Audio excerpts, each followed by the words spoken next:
Felly'n gyntaf, mae rhaid i chi mewngyfnodi i'r laptop gan ddefnyddio y cyfrif hwb i ni wedi gosod i chi. So Evans S1555 ac yna y password.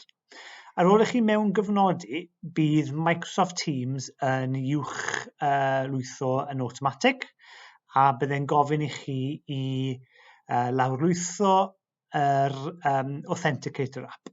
So cliciwch Next ac yna rhowch eich password mewn eto.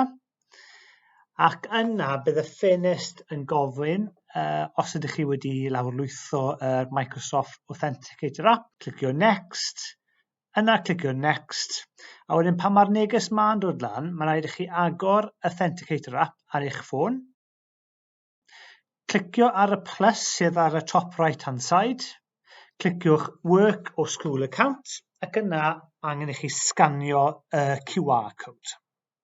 A fel chi'n gweld ar yr Authenticator app, mae'r hwb email address, so Evans S1555, wedi cael ei uwchlwytho mewn i'r app.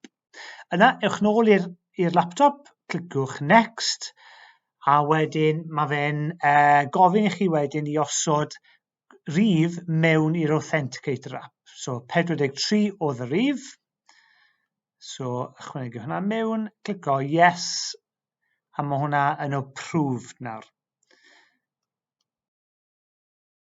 So mae'n gweud nôl ar y laptop, Authenticator app is approved, clicio Next, yna cliciwch Done, ac yna bydd angen i chi i ail-lwytho, clicio Try Again i jyst i ail-ddechrau y tîm.